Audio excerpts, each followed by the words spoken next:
A very good evening, everybody, and a warm welcome to a Spiritualism Lyceum night here from the Paul Christian Spiritualist Church in Dorset. Excuse me. Those of you who may not be aware what a Lyceum evening is about, we do these evenings quite frequently interspersed with our spiritual topic nights, but the theme of the evening is about spiritualism.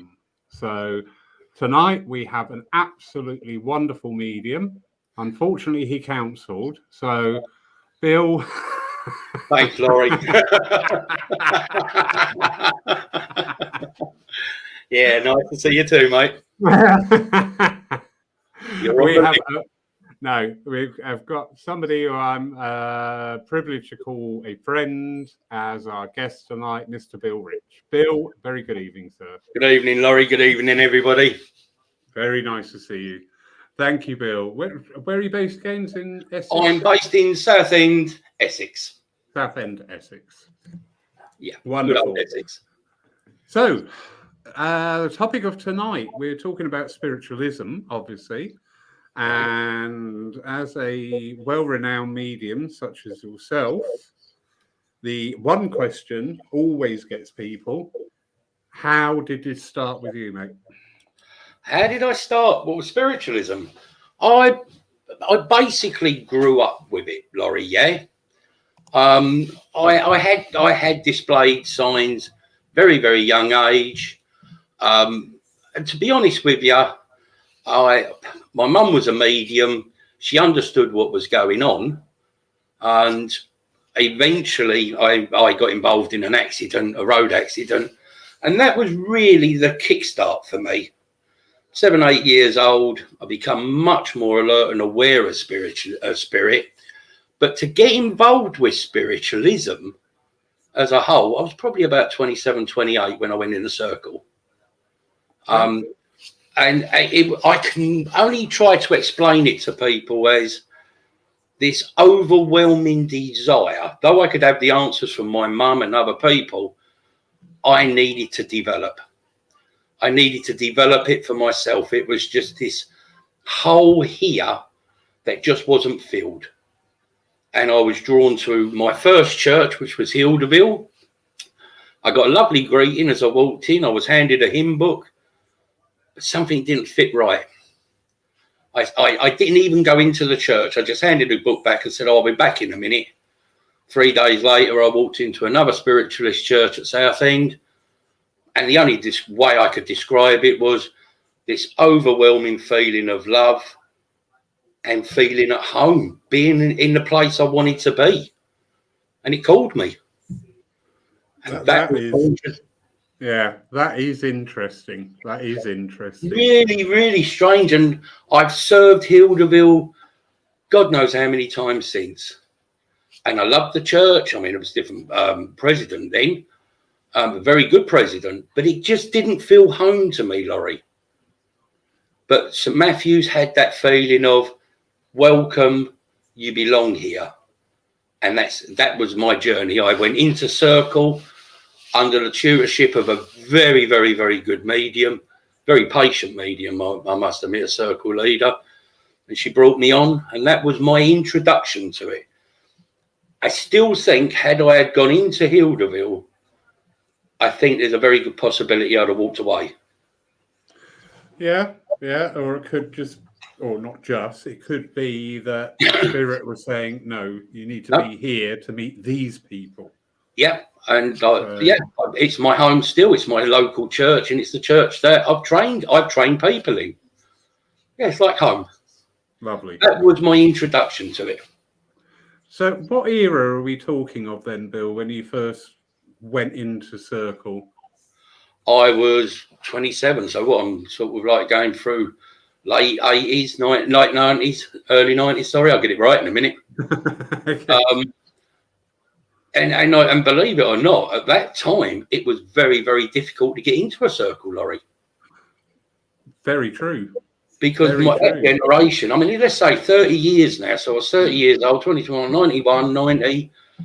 Spiritualism was very popular. And people wanted circles, and there was just, well, you know, very hard to get into. Because in those days,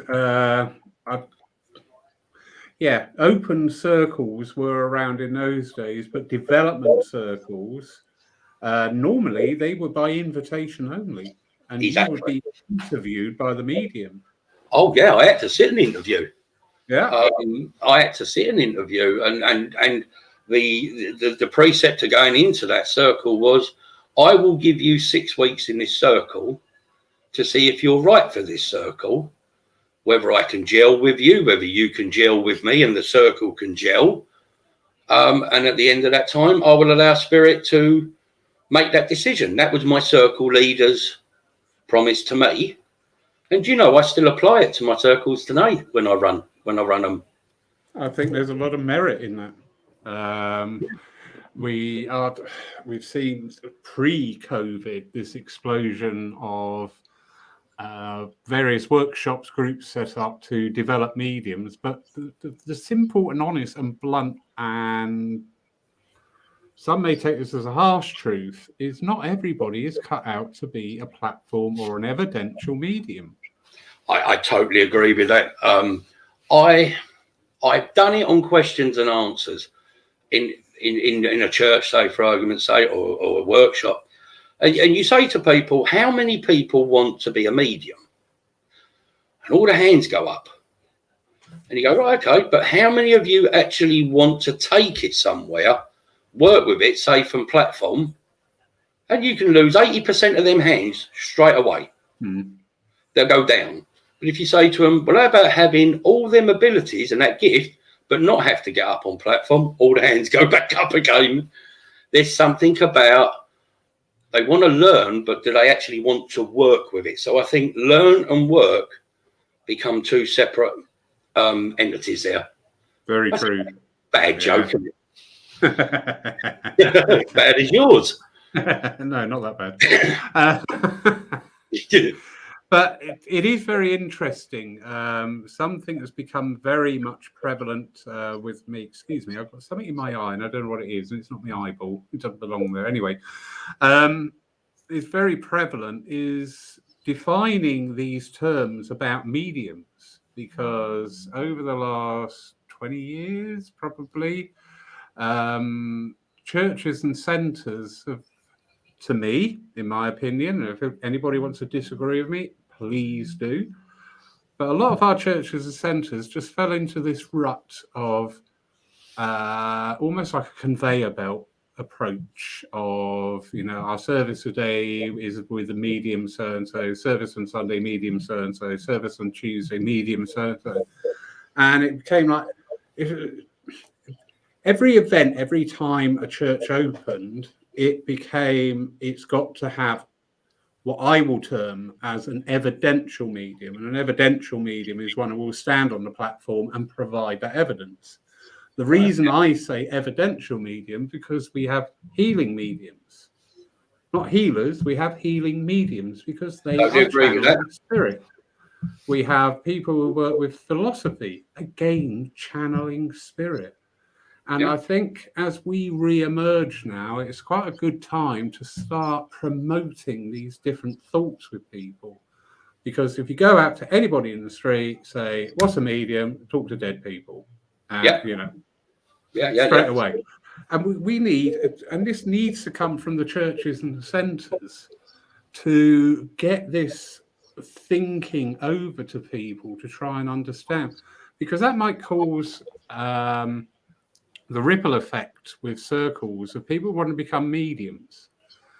And it's what sort of medium do you want to be? We're going to have our first circle back here that's not a closed one, and that will be a healing circle to develop people as healing mediums. And I'm very keen to promote this differential between all these different titles that we use. Because as I say, I'll be honest, hand on heart, and I know I've said it before, pre-COVID, I was probably 50-50 about walking away from the movement in total, because I was just getting disillusioned with it. I can understand that. I truly can understand that, Laurie. I think pre-COVID, I think what saved me was with a lovely invite from Keith to work at Spirit Quest. Yeah.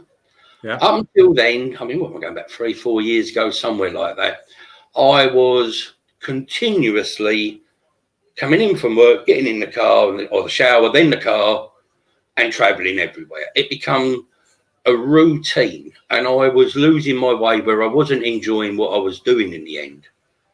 Right? I come to Spirit Quest, and as I said to Keith, I come home. I was a part of a family. It was a spirit family, and it showed me this is where you belong. These are the people that you want to be with. Where I found spirit, the real meaning of spiritualism, and spirit existed. Does that make sense in that word? Yeah. I think the churches and mediums now, I think there's a losing of ways, right? It really is a losing of ways. I come across people who think that spirits say, you are going to be this type of medium, and they forget that they've got choice. Yeah. Right? You've got a choice. If spirit said to me, right, we want you to be that type of medium, and I didn't feel comfortable with it, I would say to spirit, I don't want to do it. I don't feel comfortable with it. But it's good to hear you say tonight, Laurie, healing mediums. It annoys me when I hear people say healers as though they're a separate entity. Yeah. They're not, they're mediums. Exactly. And to me, they are, I've said it before, and I've said it to many people, they are the most powerful mediums there is. To me, they link more closely with spirit when they work than we can with the platform, because we have safeguards. We can't get as close sometimes as they can with spirit. Philosophy mediums, teachers, everyone's got a label. Do you know what I mean? And I wish people would remember that no matter what you do with spirit, you are a medium in a particular field. Exactly. The actual term, the word medium, is an interface between two substances. Yeah, and how that interface works differs greatly across the board. But as I say, I just, as we're coming out of this time, and again, everybody, I always say this, I'm not celebrating COVID in any way, but it really has brought a shake-up into the movement. It really has brought in an awful lot of thoughts, an awful lot of new ideas. Programs such as our own and many, many others of extremely good caliber are out there now, bringing in different thoughts, different ideas, different approaches, and explaining things about spiritualism, which outside of a few events within the churches and centres just was never touched upon. Yeah, I agree. Stacey, hi Stacey. Let's put on there, we need to adjust. You got it. We need to adjust with the times. Our own personality makes us all different. Every single medium has their own personality, and that personality can be used by spirit to put something across, to do something. But one medium doesn't fit all. This is where I'm going to say, from my heart, my belief, there is a trend that I'm noticing where mediums are trying to be one medium does fit all. I'm a trance medium, I'm a healing medium, I'm a clairvoyant medium, I channel from astral projection and right across the board. And I think when that happens, and it saddens me when I see that, because every medium has a strength. You're a jack of all trades and master of none. Let spirit be the judge of what your strength is. Yeah. And I see too many people, they concentrate on starting off with from healing or from developing for clairvoyance, and next thing you know, they're running before they can walk. They're sitting in someone else's workshop. They learn a bit and then declare themselves a master of it after one sitting. Some of these comments might get me in trouble, but be honest with you, Laurie, I'm not going to say I don't care. I do care, otherwise I wouldn't say anything. That is the big difference. I do care, and that's why I'm saying something, because you can sort of diversify yourself in so many different areas and know nothing about what you're doing. And that is what I'm noticing now. You don't need to apologise for your comments, Bill, because when we're in this energy of debate and talking openly about things, if one person's got a passion and the other person doesn't disagrees with it, just don't weaponise it, because that's what happens. Yeah. But I personally, I have felt, and I'm seeing examples of, as we're going forward now, actually, all forms of mediumship are going to become actually very much more refined, or I'll rephrase that. Yeah, go on, rephrase it. There is the potential for these all these different types of mediumship to become much more refined and work in one specific area. I know two healers who work together. One can diagnose by looking at you, and I have had evidence, not hearsay, evidence of that.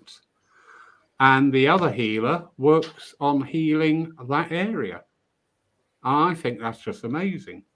Our friends over in Denmark, they have a lovely approach to their spiritual services, where it's more of a group event. So somebody will do the prayers, somebody will do the reading, somebody will do the address, a couple of people will do the mediumship. Yeah. And the premise behind that is because they say that, you know, we're concentrating on what we're good on, and we don't want to tire ourselves out by having to do everything in the service. And I thought, do you know what? I love that. Well, there's a comment there from, I believe, Julie Pears. Yeah, hi, Julie. I didn't realise there's so many different kinds of mediums. Well, there's male, there's female, there's black, there's white, there's tall, there's short, even shorter than me. Not many, but you. No, they're not. One or two, right? There are all kinds of mediums. But what is the core? What is the thread that unites us all? And that is to serve and help other people. Does that make sense? It does. To me, that's the core of it. You are at service to work with spirit to help. And there's so much that people are seeking now and wanting. And I think, you know, you've got to work with your strengths with spirit. I love demonstrating. I love that feeling of being in front of people. I love that feeling of linking with spirit and being able to pass a message on that's both meaningful, helpful, and it's a form of healing in its own way, Laurie. Oh, very much. It's very much, and I love that. You know, that to me is my strength. That's where I like to be. I love teaching, and I've worked all over the country and seminars and demonstrations and whatever. But the same thought runs through my head. My purpose is to help, to give. That's your strength. I have no objection to whatever field people go into with spirit, providing it's got an in purpose. Yes. Yeah. And that can get me in trouble with people, I know, but it's got to have an in purpose. Again, you know, this is an open debate with people, and we're all over 21. So, but I think Julie there is also making the point when we were talking about healing mediums, evidential mediums, then you can go into physical mediums, trance medium. I think Julie has picked up on that thread there. And that just highlights, and please, Julie, I'm not making an example of you or being any way detrimental to you, that this is where the churches and centres probably could do better in getting these thoughts over and this understanding over to the people that come in the churches. So you mentioned there, Bill, about your healing as part of your mediumship, and I'm a great exponent of that. Lovely Nicola Lambie, she's saying healing does run through all aspects of spiritualism. It's so true. Yeah, it is. It's so true. I've got physical health issues, right? For argument's sake. And I've got blood cancer. I've got an acute kidney injury, which is going into failure or going possibly along them lines. If I need to get it sorted, I go to the hospital, I see a doctor.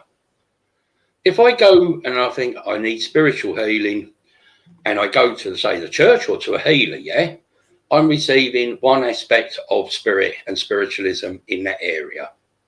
Does that make sense? Yes. I'm not getting a clairvoyant message. I'm asking, or they are asking today to be used as spirit to work to give Bill that healing. That is on the physical level.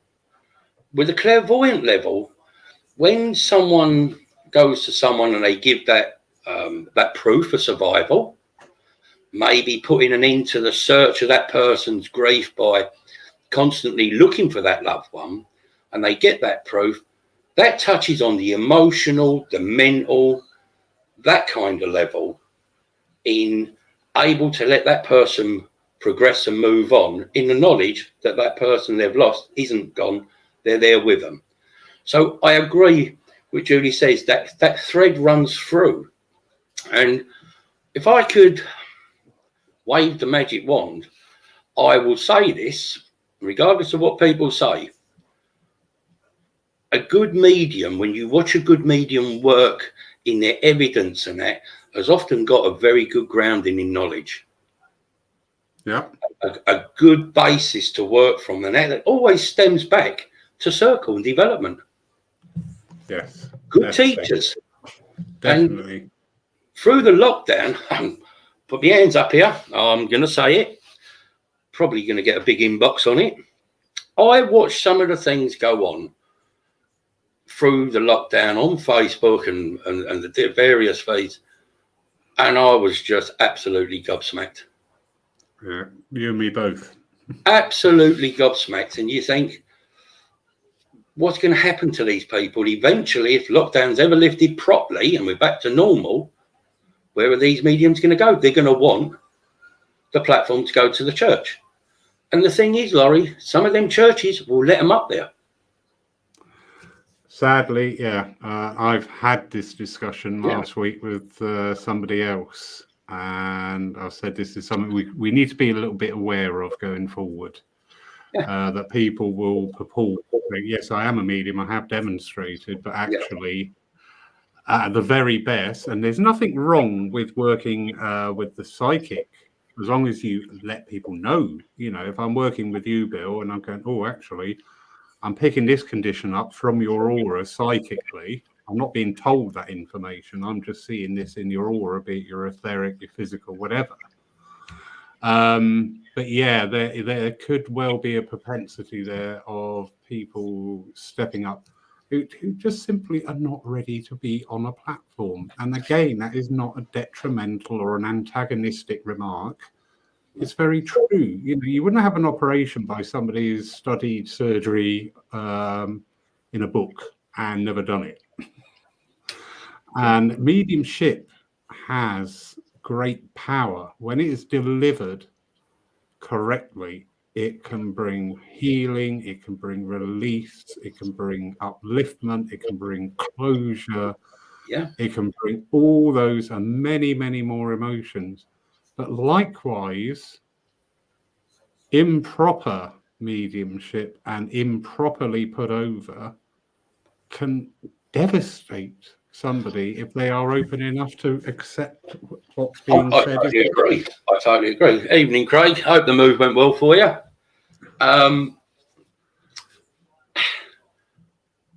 I think one of the things, hi Craig, one of the things that I think has been lost with spirit and spiritualism is the onus put on the responsibility of the medium. Right? I've tended to, I've seen it in churches and demos, and you're responsible for what you say and do. Usually. Right? You are responsible. You are dealing with someone's life, feelings, emotions.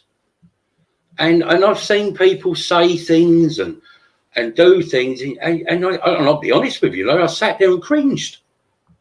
Oh, what you doing? Yeah. And it's like they've lost what it's about. You know, if you want to make a name for yourself and be a star and have stardom, go out and do something. Rob Banks, be Robin Hood, do what you want to do. But when you stand up on the platform, what you say and do, you are responsible for. Hugely, yeah. Yeah. And you've got to remember that you're trying to help people. And I think I've worked for 30 years. I would give anybody a chance. Right? If someone said to me, Bill, I've got this person, would you take them up with you? Let them have a go? Certainly. And I would try and protect them and help them as best I can, because that was the generation we come from, Laurie. Mediums were prepared to help other up-and-coming mediums. We went under the banner for 2 years as fledglings. My circle leader said to me, when you come out of circle, you work in the churches, you learn to build up strength, character, learn what you're doing, learn your trade, if you like, yeah? They come out of circle or a few weeks in the workshops, declare themselves mediums, and then go up and do a big evening of clairvoyance. Yeah. You know, where do you draw the line? So at the end of the day, though, it's the Lyceum and we're talking about the development of mediumship and where it's going and that, it's going to come down to, a lot of it is down to the churches, because that is often the first port of call that any medium coming out with is going to work. Yeah. And down to the churches to vet them and to say, yeah, you know, actually, look, you're very good, but you actually need to stay in circle a bit longer. Or you are ready. Give them that encouragement. But they don't. They have 52 weeks of the year and they've got to fill their books with mediums. Yes. I so they take on untried and untested mediums and then wonder why people walk away from it. Yeah. Sadly, I've seen that with churches, 4 DEMs a week, 50 weeks a year. So in that year, they need 200 mediums. And that then places an unfair pressure on the medium secretary to fill all the boxes. Well, Brenda Dean's got a lovely thing on there, yeah, which is really good if you see it there, Laurie. Should we ever come out of circle, too many people think their development ends once they fledge. Development is everlasting. Very true. Totally agree. Yeah. Totally agree. Every time I work, I learn. Exactly. And every time is a learning experience. Yeah? Yeah. Because every message is unique and different, because you're in a different environment and it's a different setting and a different person. And I would say to Brenda, and I would say to all our fellow mediums out there from the spiritual fraternity of this, is we get to a stage where do we as mediums learn? Where do we learn? Yeah. We get to a stage where, oh, this is so-and-so medium, they're all over the country, they're working. But I bet all of us, if we had that chance and someone said, do you want to come back in circle for a while? I would take the hands off to get that. Yeah, ditto. Where Bill Rich, the medium, reputation or whatever doesn't count for diddly squat. You are just a circle member trying to advance your spiritual progress. So to me, it's an everlasting journey. It's an everlasting lesson, because we're always learning. But I agree with Brenda. We never stop learning. And if I had the opportunity to sit with someone, I used to love them days, didn't you? Sitting in circle. Yeah, I was brought up with the old school mediums, that generation of wonderful, wonderful mediums. Names have never been recorded or books written about them. Yeah. But they delivered some stunning evidence time and time again. But in that era, there was much more of a fellowship amongst the mediums. I hear the story. In fact, you recanted a story about your mum with all her medium friends sitting around, and the circles leaders I've sat under, they told stories about, we would have our circles just for us mediums. And Yeah. it's not an elitism, it's because they needed more of a specific focus. Yeah, it's I've heard of mediums running circles. I'm not going to mention who, but I've heard of mediums running circles for mediums. Yeah. And then there's a clash of personalities, because that person who's running that circle might say, right, we're going to do this, we're going to do it this way. And one of them said, well, I've been working 25 years and I've never done it that way. I don't see the point of it. Yeah. This to get to this stage, Laurie. And that's where the problem starts. This is the problem of now. Yeah. We have, sadly, you know, we will have a clash of personalities. We will have sometimes the ego energy creeping in, and that loss of. But this is not everybody. I must stress this. This is not everybody. I know some beautiful mediums local to this area that I know that if I said, would you like a circle? Do it once a month, come in and sit. They would jump at the chance, and they would not be trying to outdo each other, but they would be in there in the love of working with spirit, which is what it's all about. There was a lovely comment here earlier on, Mark Cassidy, and I do like this. And Mark saying, hi guys, I've done several courses with Billy Cook, and he always says to be unique and be your own man and not a clone of whoever teaches you. Thank you, Mark. And yes, I respect Billy greatly as a medium. And that is such a true statement, because people see so-and-so. And I always say to my circles, never try to be as good as anybody, try to be better. Yeah, totally agree. I love Billy Cook to bits. I think he's a lovely medium. He's a good friend. He's been in the movement a long time, done a lot of things. And I totally agree with that comment. Be you. Because you can't be me. I can't be you. I can dress the same as you. I can walk the same as you. I can mannerisms the same as you. But what's in here, your emotions and your uniqueness of who you are, your personality, that's the uniqueness that spirit will use.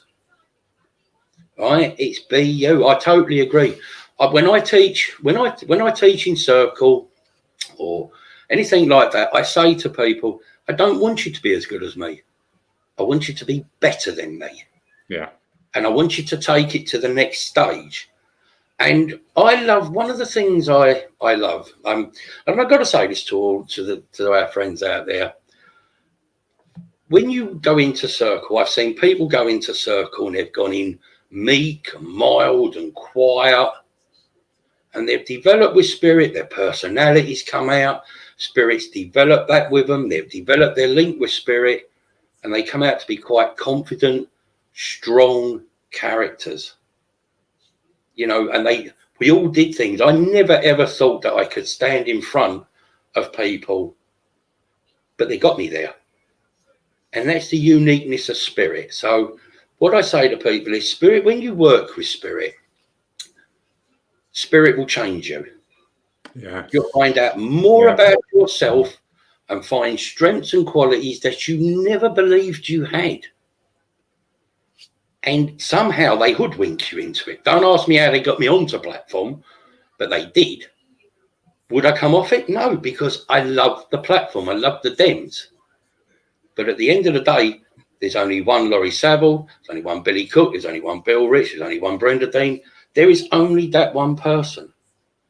And your uniqueness is what attracts those in spirit to work with you, to develop, to deliver. Hugely.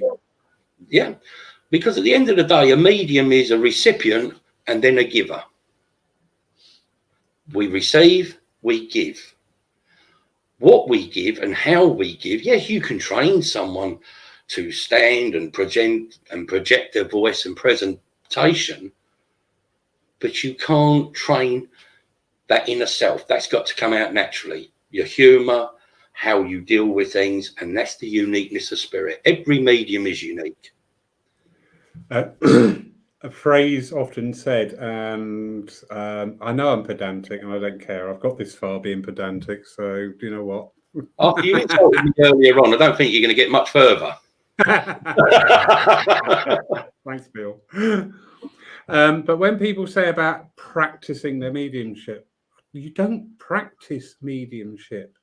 You are doing mediumship. You need to refine and hone. And I think, to me, I've seen it with people when they go in with that energy of, oh, I'm practicing. It doesn't imbue that full commitment to, you know, it's a bit like me with cooking. Oh, I'll try that. Oh, God, no, never again. Elongate that a bit, yeah? How do you mean practicing mediumship? Well, this is it. This is the terminology about when people say practice mediumship. I think it can lead to a mindset of, well, if I'm practicing mediumship as in training, as in building up to becoming a medium. And this is where I start to get a little bit funny with things, because you are already a medium, but you just need to refine and hone and build that strength and that bond with all the team that work with you. So, you know, don't go into these things thinking, oh, I'm practicing this. You're doing it. Every time that you work with spirit, you are a medium.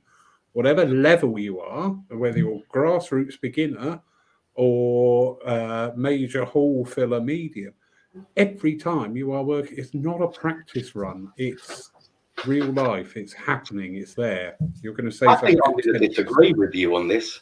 I knew you were. And I didn't have to be a medium. Okay. You use the word practice. So you've run circle, yeah? Yeah. Right? And you've demonstrated, and whatever we do with our whatever chosen field we're working in. If we carry on doing the same thing, right, and say it's wrong, if there's such a thing, what we're doing, we're practicing the same mistakes. Yeah. Yeah. We're practicing the same mistakes. You know, you wouldn't do it if you was having a driving lesson, because that's the way you should do it, with your hands there. You wouldn't have your elbow out the window. But if you did, you would constantly say you're breaking the same mistake.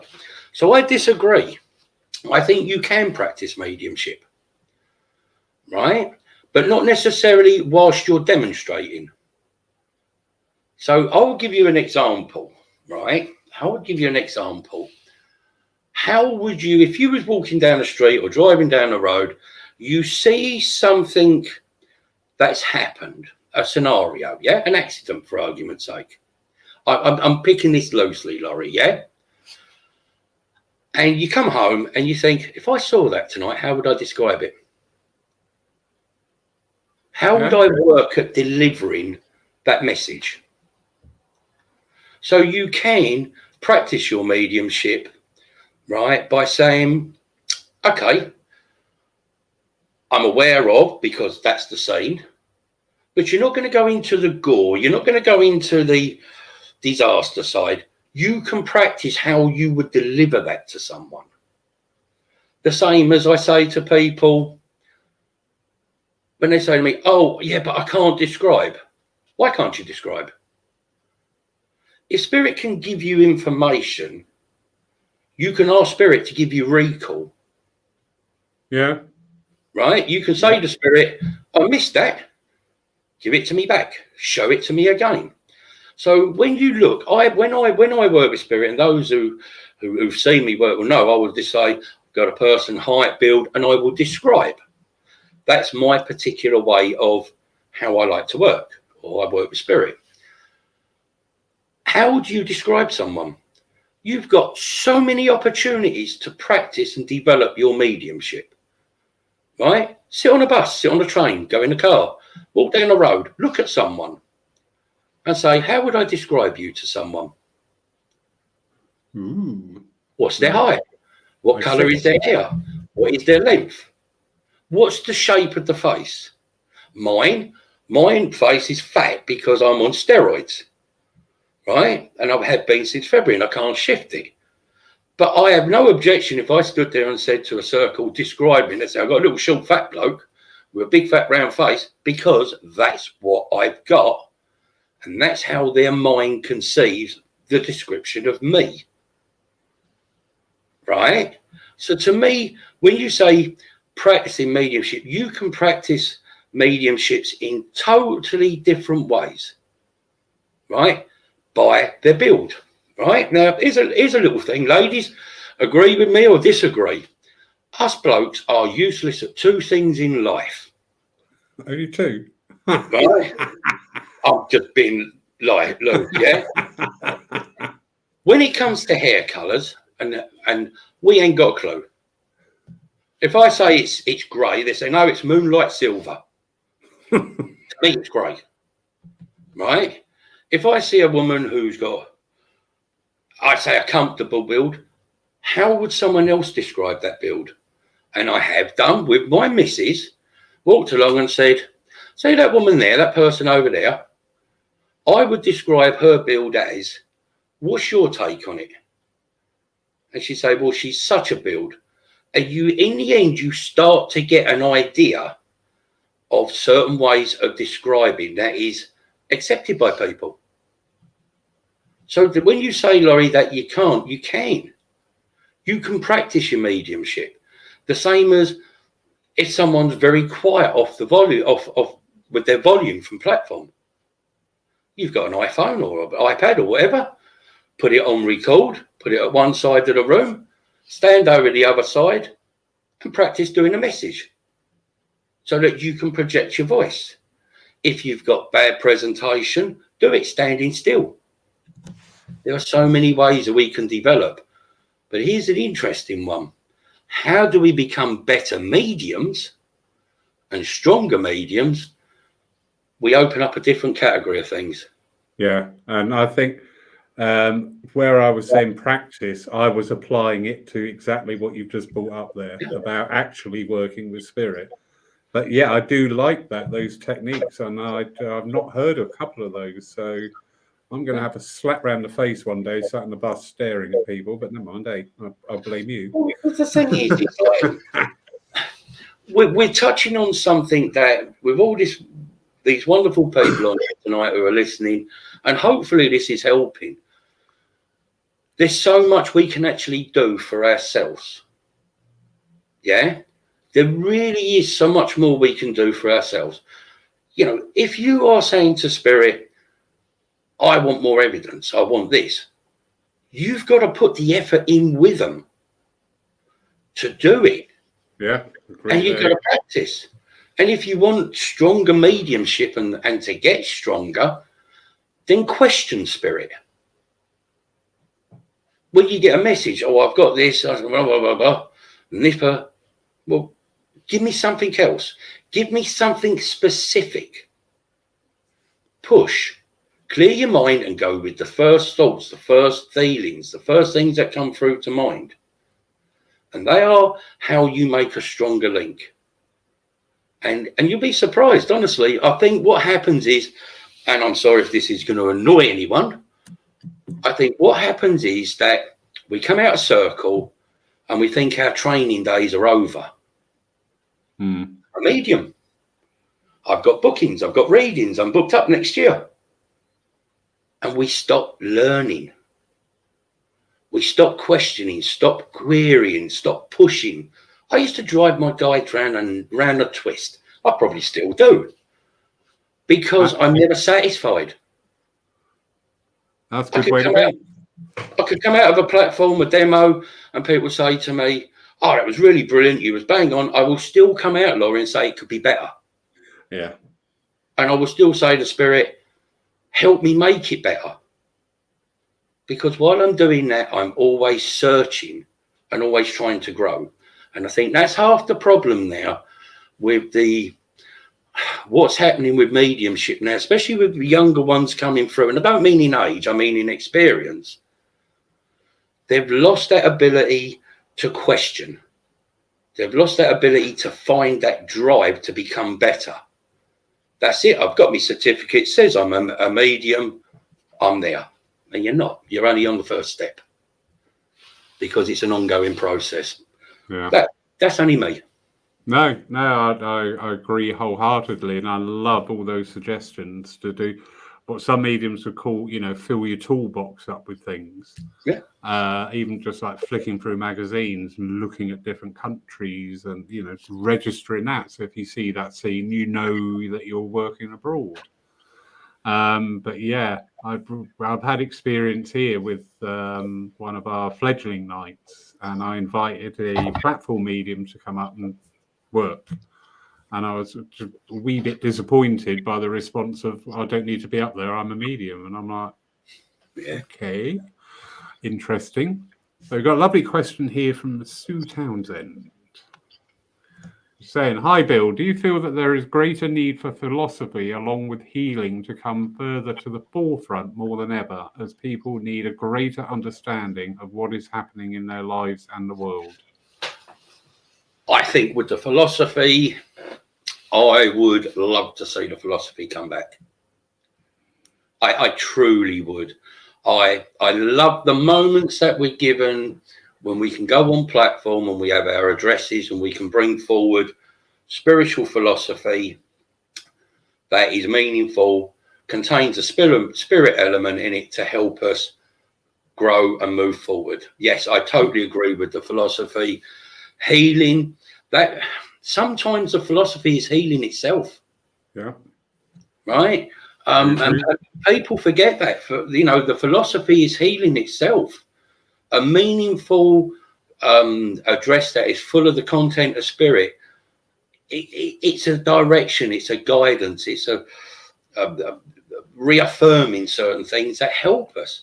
What is going on and happening in our lives and our world. I think we've just coming through with this pandemic, and I think people are searching.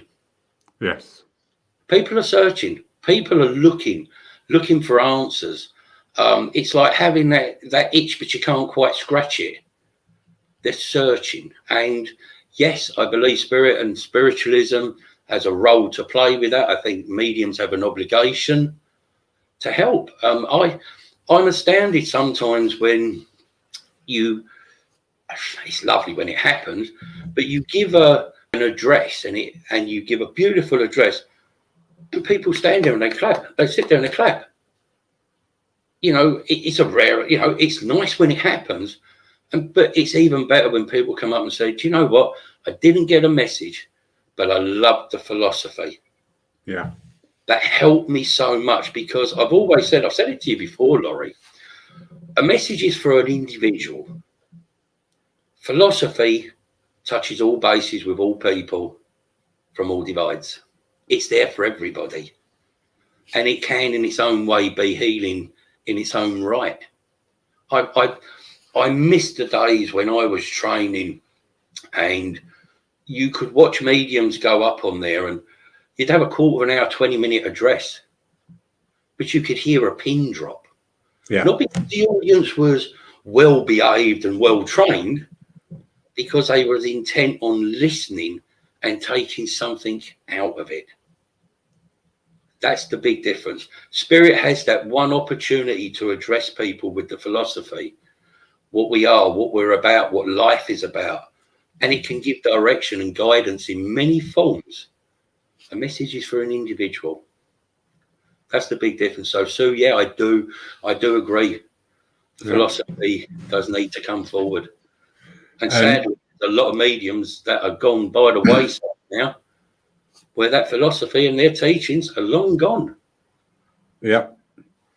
Our forefathers in the turn of the century and early 20th century, a lot of the big rallies, including the Albert Hall of spiritualists, did not have demonstrations of evidential mediumship. Winifred Moyes, who founded the Greater World Association, she would tour the country and fill halls to full and standing, and she would channel her guide Zodiac and talk for an hour and a half, 2 hours, pure philosophy, and people would stand up and applaud. Yeah. I've always said, and I maintain this, over my 30 years of working with spirit, I've had the privilege, and I use the word privilege and honor, to actually sit in front of people and know that I'm talking to spirit. Because spirit has come through, they're clear, they're very precise, there's no break in the talk or anything, yeah? It's constant and it's pure love. And I always say that when spirit talks, you don't always have to hear it with your ears. Yeah. You can hear it and feel it from the heart, from the within. And that, I love them days and I had some beautiful opportunities to sit with people and listen. Sadly, now them mediums are no longer around. I mean, Phil Shaw, I'd love to see trance come back, yeah, to a Sunday service. And therein lies a problem. It was always, even when I was training, we was always taught all mediums were working in an entranced state, but you couldn't allow a medium to go into trance, right? Because it was something that wasn't done from platform. Because for that moment, that medium is out of control. They're not in control of themselves. Now, that is quite a contentious one, and I think Phil will come back with a comment on that. But that was what I was told 30 years ago. But all mediums work in an entranced state, and I've seen beautiful overshadowing and spirit using the medium to address people. That's fantastic, Laurie. I'd love to see it come back. Witness that myself. Yeah, love to see it come back. And with trance, yes, there is the entranced state, because there's a very light form of trance going through to the full out of it for months. Yeah. We will be having here at Paul Ricky Whitemore coming up to do a Sunday service. Good night.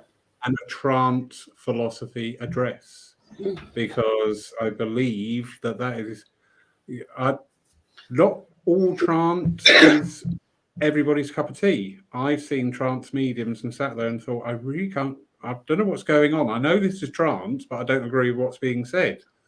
But actually it makes sense, because there's so many different schools of thought in spirit that you're not going to agree with everybody. It is still trance, it is still pure spirit. Just because it differed from my point of view didn't lessen the experience at the end of the day. I didn't poo-poo it and rubbish it and go, oh yeah, well, obviously they're working on a much lower level than me, which is the reaction, isn't it? Everybody does. It's just a different opinion. I think, as this is a Lyceum, and I'm thoroughly enjoying this tonight, because I'm looking at the names here and the people coming in, and it's not just here, it's all over the place, yeah? And it's lovely. But the word spiritualism is a recent word, right? It's a word to describe the encompassing of the spirit world and the belief of the spirit world, yeah? People from the beginning of time have wondered what happens to people when they die. Where do they go? Can they see? Can they watch? Can they do? And we have documented evidence right the way back, going back 100,000 years, yeah?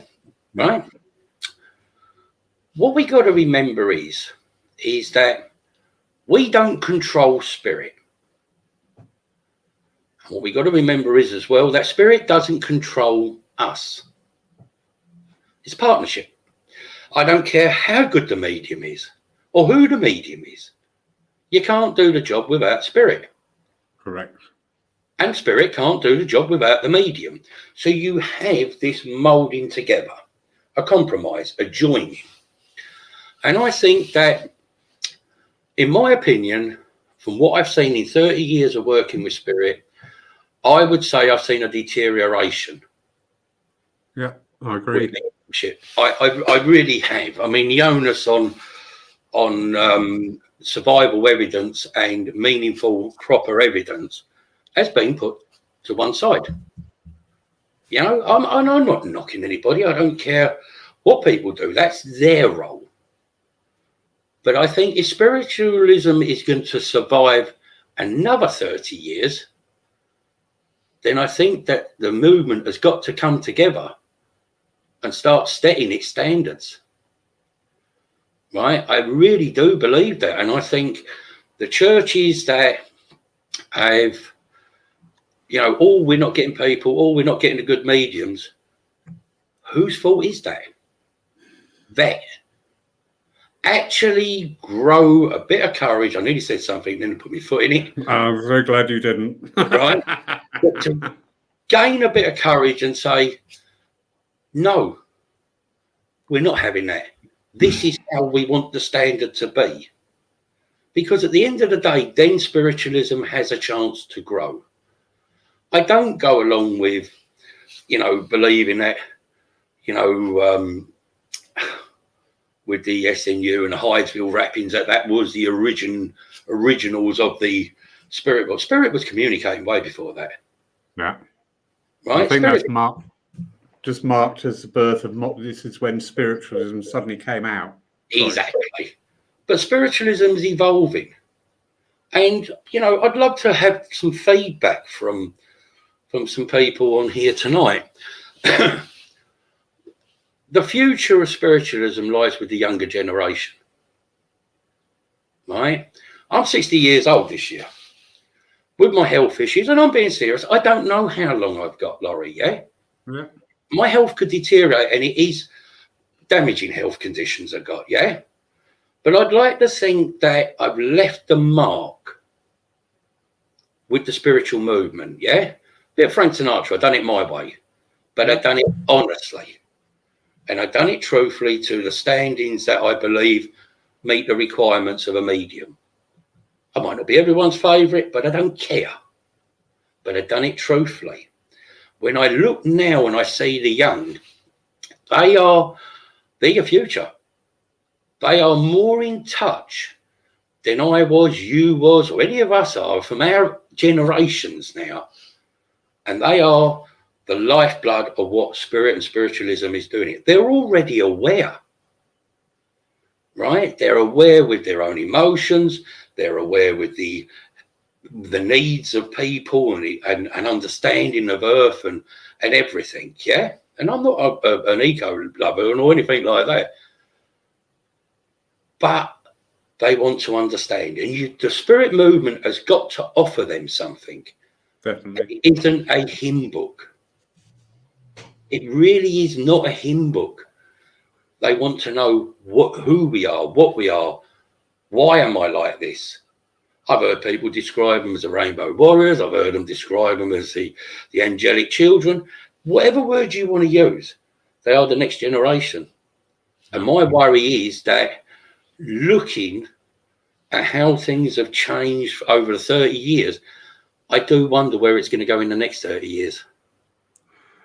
We have this golden opportunity at this time to evolve quickly. Yeah. I'm not blowing my own trumpet, but here at Poole, I'm very acutely aware of this. So we've got 4 different types of services. 2 of them are not called services, to engage people on different levels to make it more interesting. And I'm just so pleased.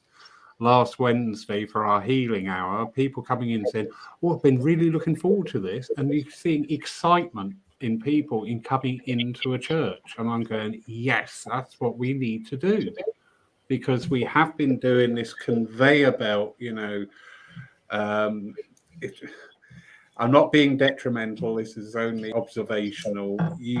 When you go and serve a new church and they say, "Do you want to see the order of service?" you think, well, probably it's going to be opening prayer, reading an address, healing, and mediumship. And you go, it's opening prayer, reading an address, healing, and mediumship. And you just think, yeah, okay.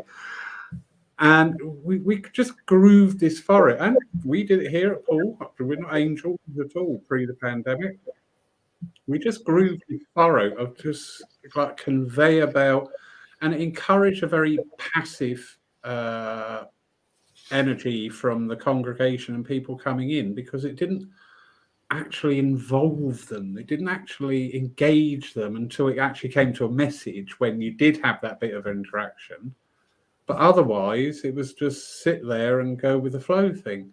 So, you know, we have got the time now where we are reopening churches to try, like you said, you know, be brave. I'll put it the polite way, not what you said. You witnessed a miracle there. To be brave, try things. And you know what? If it doesn't work, so you try something again. You know? Scott Milligan's put a lovely comment on there. Mm-hmm. Teach the young sitting for the power. I'll get it right in a minute when it comes up. I've lost it then. Sitting it for the power, letting the unseen world to entwine their thoughts with the unfoldment. That's oh yes, it's a lovely way of putting it. I've had, you know, as I said, I love standing on platform with Deming, and I'm watching now younger people come in, and Spirit are not saying, "Oh no, we can't go to them." And I'm not a medium to say, "Oh, I'm going to go to that one. She's 80 years old. She must have a mum and a granddad." Spirit will direct you to where you want to go to, where they need to go to. And you start going to these younger people and you say, you know, people from Spirit here, right? And then Spirit starts to give examples of how they're there and the abilities they've got. And these people are going, "Oh yeah, I'm so glad you told me that, because I wonder what was going on here," with no training at all, Laurie. Yeah. No training at all. These youngsters are very, very in touch with Spirit. But here's the point. Is spiritualism there to just give a message? Or is Spirit there to show us how to be spiritual as well? Does that make sense? Yeah. And I think that's a very, very important aspect that is sadly overlooked, because Spirit are saying, right, we will give you the proof that there is a world here that we are. We've left your world to be in our world, but we're giving you help to attune to a more spiritual way of living, which in turn leads to peace, leads to kindness, leads to many aspects. And that's where I think the young differ from us. Yeah. Not a warring type. Does that make sense? They're more forgiving, they're more listening, they're more opening. And I think that triggers something in their spirituality that enables Spirit to come close. So I think, yeah, I agree. We've got an obligation to help them. How do we help them? Give them the opportunity. Exactly. Give them the opportunities to come in. Not everyone's going to go to the platform. I think everyone, I think anyone who makes a choice to go to the platform, I admire. Because it's not an easy place. It can be a very lonely place. Yeah. We know that, Laurie. It can be, yeah. And I think sometimes we got to remember that we're not actually training up mediums to demonstrate from platform. We're training people up also to become aware of Spirit, attuned to Spirit, to become spiritual, and then doorways open from maybe a bit later down the road. Does that make sense? Hugely. And through spiritualism and its practices develops spirituality. They go hand in hand. And spiritualism can actually start to answer some of the questions that people who are already on their spiritual plane and their pathway of spirituality understand what's going on, which is exactly what you said. You know, and as I said, we've got a what literally is a once in a lifetime opportunity here to actually look at what we're doing. I am not being rude or dismissive or detrimental to anybody at all, but to go and sit in a church and have Mantovani played at you for 20 minutes and then a couple of old hymns, that is not going to bring people in the door. You know, we've got to mix it up a bit. We've got to bring in all the energies and let them combine and let them work together. And any time you introduce change, you will get the detractors. It goes hand in hand.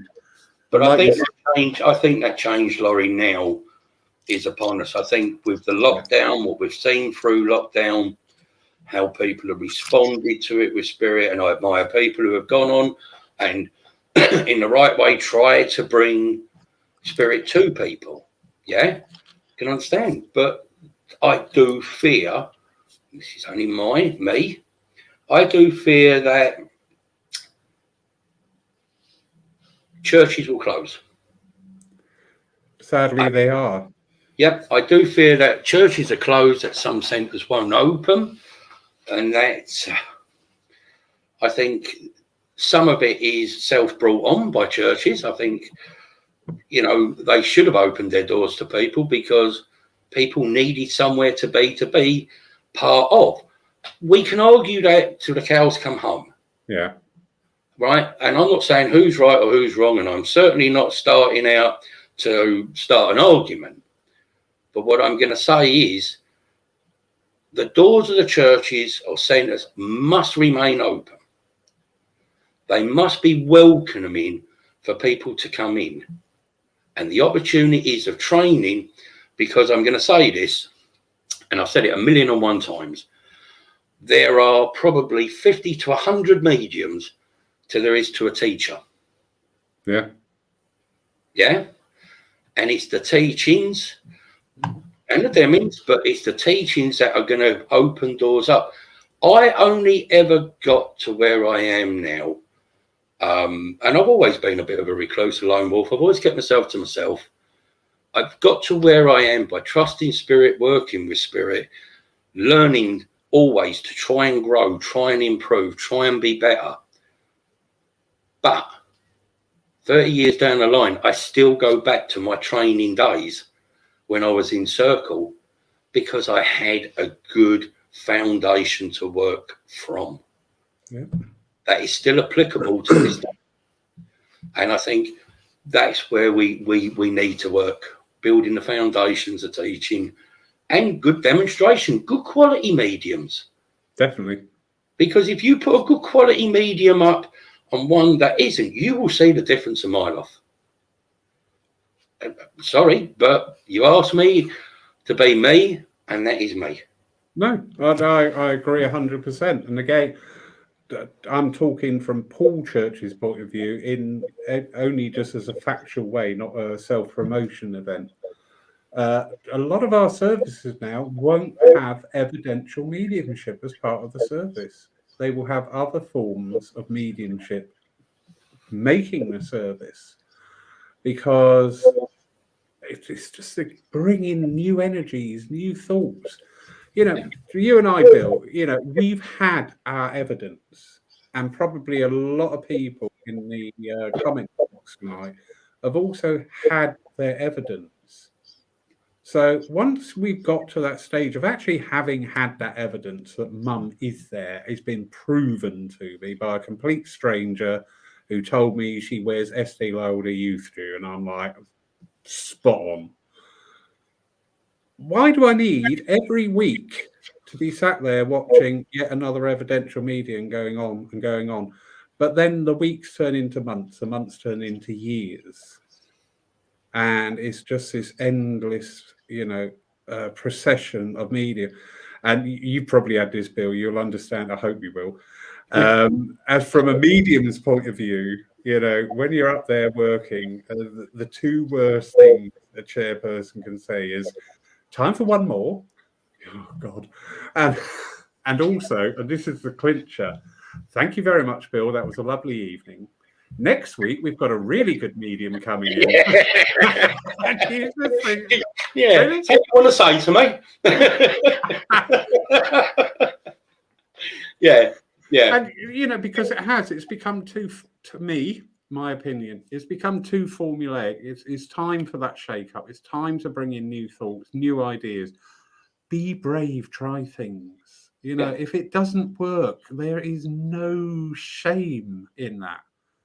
Because actually you'll find probably a lot of people rally to support you. If you have a bit of a duffer, They'll go, oh, that's a shame. Well, you know, how about so-and-so? But there's a lovely comment here, Anne-Marie Bond. And again, the Assembly of Spirit Inspirations, a spiritualist seeker's service. There is no mediumship. And we have a guest speaker who's giving trance philosophy speaking. We are hoping to bring back the old days. We have a Sunday spiritualist service tomorrow. All welcome on Zoom if interested. Just search the Assembly of... And good on you, Anne-Marie. Yeah, good on you. Yeah, I totally agree. Yeah, talk about it. You don't, you know, there is a case there where Anne-Marie's saying about that, yeah? Talk. Because if you can talk the people's language, people will understand. Yeah. And if you've got the knowledge and you can put that knowledge across to people, that is worth 1,000 messages on its own. Because what you put across to people, someone will say, oh, what about this? What about that? To answer a question, could you answer that? Yeah, I can actually. But I'm going to answer it from my own understanding. And you give it. Now that person's got two understandings. Theirs, yours, and then they will couple that and with spirit and they will find their own understanding. And that to me is the seed that generates knowledge. Yeah, I say brilliant, Anne-Marie. What a lovely way to do it. I've seen efforts like this, Laurie, where people at churches have said, right, we're going to do a questions and answers night. No one turns up. I know. Right, we're going to do a philosophy night. No one turns up. Right, we're going to do an evening of clairvoyance. X amount on the door. Everybody turns up. But I guarantee you, right, you will have people come up to you and say, what does this mean? And I had this happen. Can you explain that? And sometimes I find myself biting my tongue and saying, well, they offered a night to ask questions, but you didn't come along. It's like, I've had my message now I can ask me questions. There's a shot. Yeah, there's a nice comment there from Scott. Gordon once said that churches will crumble and the centre will raise, but centre of light back in the 80s. I remember I agree, Scott. And even though I run a church, and I'm very proud to be running a church, we are not of what everybody would define a church as. You know, people say, oh, it's a church, you know, because they've got this fixed impression. Actually, Paul Church, if you come in the doors, you might think, oh, this is interesting. I'm bringing back as well into the services here, healing as part of the service. Because I believe that the services or the healing hours and whatever the family gathering sessions as well, these are times when all the gifts of the Spirit are to be celebrated and not pushed to one side as a separate entity. Because I agree with you there. I've locally to here, there's a church that does a Monday night, and it's a brilliant night. You do a reading, you do a dress, you do questions and answer, you do a demo mediumship. And when I was taking out mediums who were on that cusp between sitting in circle and actually going out there on their own, it was a great night to take those out with me. You know, because he covered all the aspects and it really engaged. Sadly, like you said, 6 people, 7 people.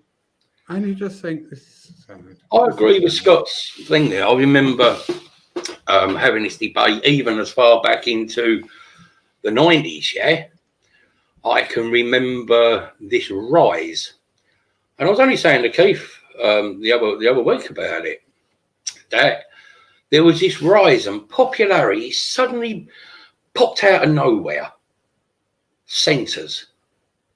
Yeah? Council run, private, whichever it was. And they would have the evenings of clairvoyance and etc. And it got to the stage where I made a comment that if someone had a big enough pigeon loft, they could get 5 people in, they'd hold an evening of clairvoyance in it. Yeah? And because I remember distinctly seeing it rise up. You know, this thing. But the church's hands, they're not tied. their destiny's in their own hands. Yeah. You know, that's the thing that you got to remember. It's in their own hands. It's, you know, when you look at some of the organisations through this pandemic, you got to ask yourself, what did they do for people? That was a question that was posed to me the other day. Yeah. You know, what do you do? How do you enhance it and bring it? I don't know. You know, I've always said that spiritualism is a much stronger force, right, if it can come back under one umbrella. The truth. There's the words. The truth. Yeah. Nothing about personalities and logos and letters. It's the truth. Because that's what we're all about, what we're searching for. The truth, what it's about, what we do. But I'd say that I've got to give you this, Laurie. I saw something. You said about the healing. Who said it about healing circle? Healing, I think it go. I was talking about a healing circle. Yeah. Phil Shaw, bringing healing back into the service. We were working in North London. I can't remember where, but it was one of the first times I worked there. And what they did, instead of like reading from a healing book, yeah, so you'd have, right, we're going to read through this healing book for people to have healing. Well, sometimes I used to think, how thick is that book? They go on and on and on, and it's the cat and the dog and the goldfish and the blade of grass that I stood on earlier on. I'm only playing friends, yeah? But he went on and on and on. But this particular one that we worked, we're coming to the healing service now. If anyone would like to ask for healing, please do. And people stood up or sat down and said, I would like to ask healing for my mum, blah, blah, blah. And then someone else would do it. And then someone else would do it. And it was so fantastic to see, Laurie. Yeah. It was beautiful. That the whole service wasn't just a case of send thoughts. Well, don't have to send thoughts. Ask. And I sat on the platform and watched these people ask for healing for themselves or friends or family. And it was beautiful. You could feel the vibration of the church lift, and this blanket of spirit just encompass everybody. It incorporated everybody at the same time. And I thought, do you know what? I'd love to see that. Really would love to see that. And I would suppose that those who are more introvert, more inward and not outward speaking, could have possibly put a note on the platform and said, oh, we're asking for this person. What a beautiful way of bringing back service, healing service. And again, it's going back to what I was saying about shaking up the service formats, because that's actually engaging the congregations. You know, this thing about churches and centres is going to rumble on because everybody's perception of the word church and everybody's perception of the word centre differs. I look sometimes and I do wonder when I see a church converting to a centre, and to celebrate that fact, they're going to have a divine service with minister so-and-so. I just think, you haven't converted. Yeah. Sorry, you haven't converted. You are still of that church ethos. You know, but that is definitely one for another night, and a long night as well. But yeah, healing as part of the service, and this is where I'm trying to focus things here. What we're doing at Paul Church is to bring things in to the service rather than having lots of separate events and thinning it out. Yeah.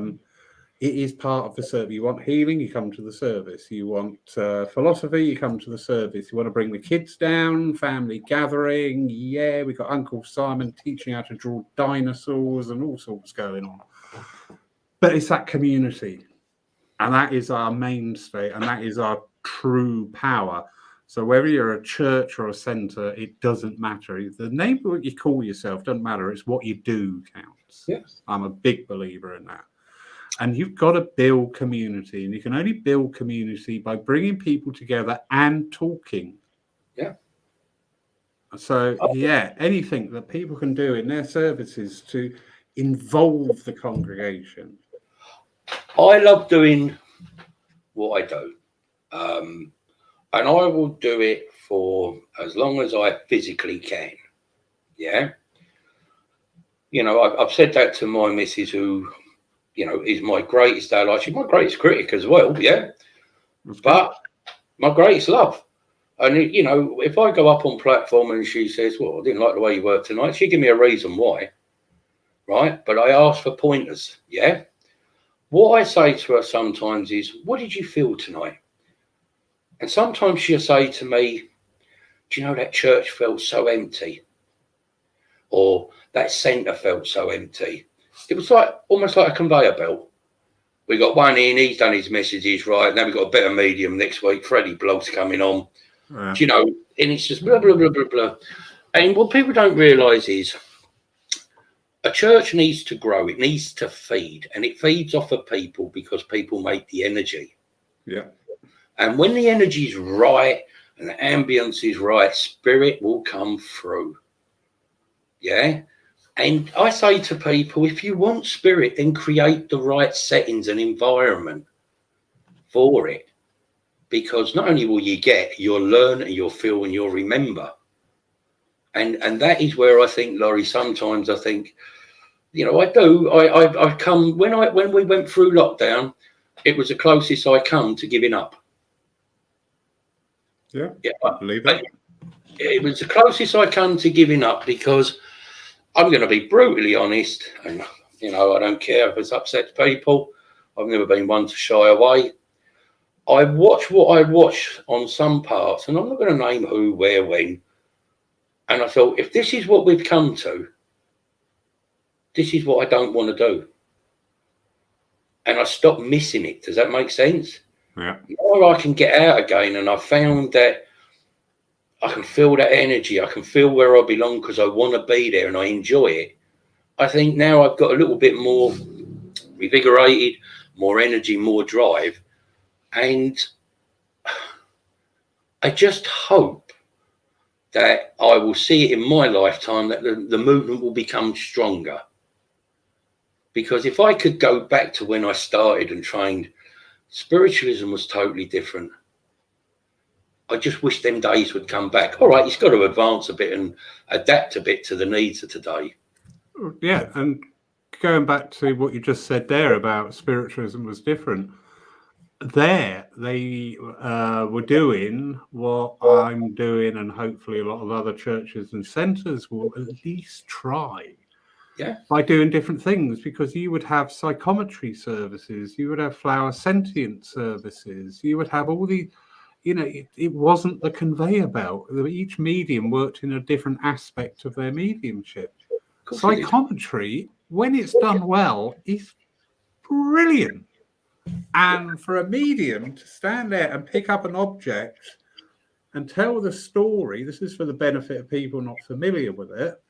So it'll be a personal item that's only belonged to you, and the medium will be placed on a tray at the front of the church, out of sight of the medium. The medium will come in and then start to select items, and as they're working with it, they will tell your story, because they're working in that psychic energy. They're picking up that psychic energy as well. But then, as part of that, they will link spirit in to give the message. And I saw that go brilliant. I saw that go one bit off. I can't remember his name. Ivor, the psychic artist. I'm sure it was Ivor James. Holland? And many years ago at Hilderville, when you go around with a tray and people would put in an item or something, yeah, a bit of psychometry, and he'd pick it up. There was no pre-drawn drawings or anything, and he'd say, right, I've got this in. Oh, right, and he's giving off what he's picking up off it. Very good evidence. And then boom, boom, boom, boom, boom, boom, boom. There would be the picture of the lady he's just described. Wow. Yeah. Right.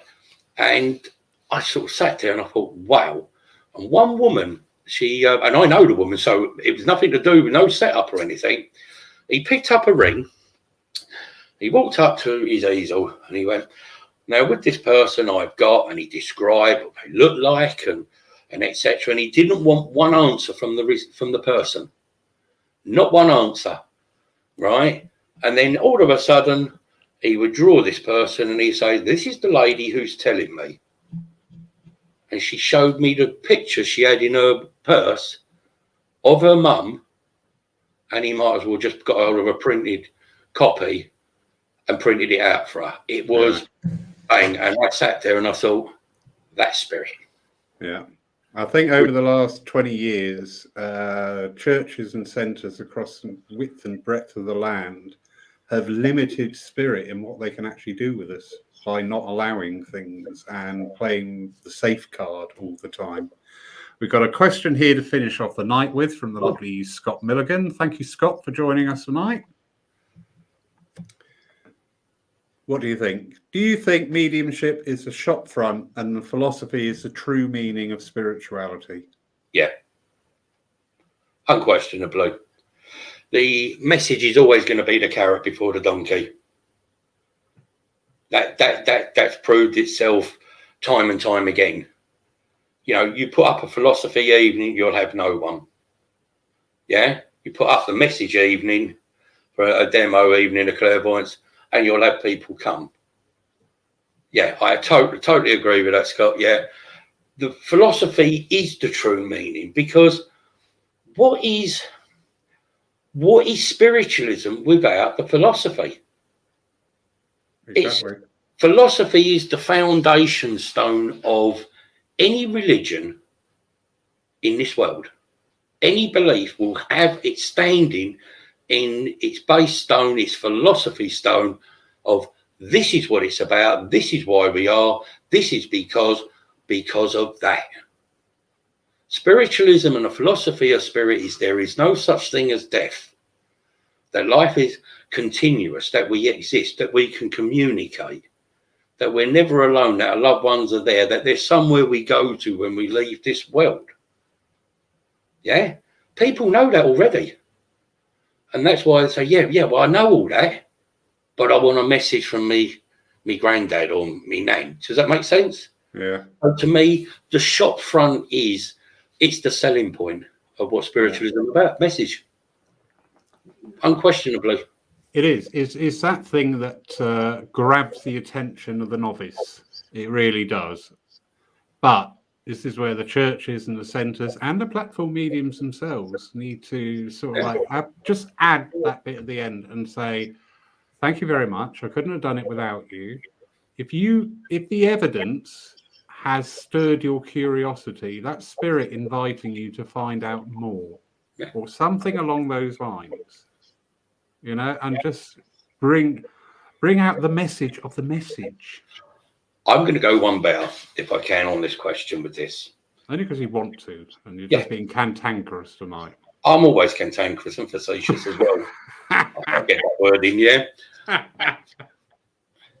No one person's philosophy is the ultimate, right? Remember that, because you've got to have your own philosophy, because that's the driving force and the fuel behind what you do. Yeah. Right?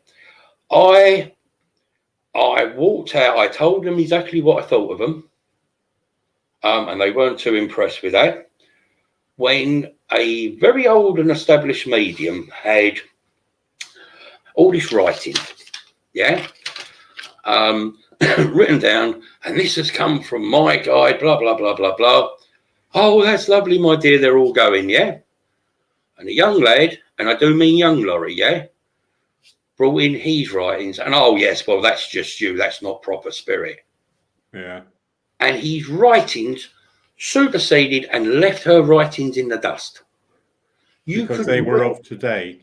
Yeah, you could read them words, and them words spoke spirit, spirit, spirit, spirit, spirit. But it wasn't going to be accepted because someone's nose didn't want to be put out of joint. Yeah?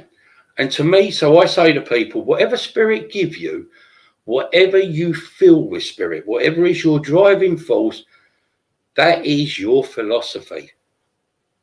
But remember, we don't know it all, but we know enough to know that we can learn a lot more. Definitely. Try that, and the book will open for you. Yeah, I agree totally. And yes, Scott, I do agree. My description, I said, the messages are like the sprinkles on top of the cake, because I like cake. They are like the sprinkles on top of the cake, because the true nourishment, the true, the true tummy filler is through the philosophy.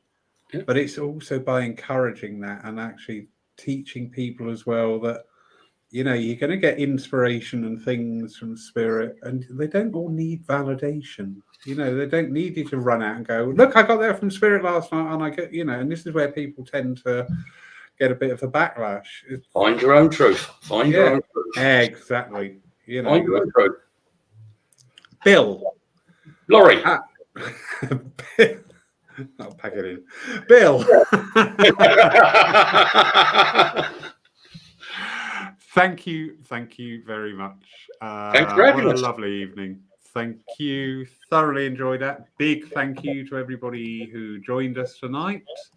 A lot of our peers in tonight, so a bit of a be on your best behavior. But yeah, really good night, really interesting conversation. Thank you so much. Thank you for having me, and thank you everybody for questions and that. Next Saturday, we have a slight change. I have been invited to talk with the Danish Spiritual Association with the lovely Jack Eckhart, and that will be a discussion about Christianity and spiritualism. Are they both compatible?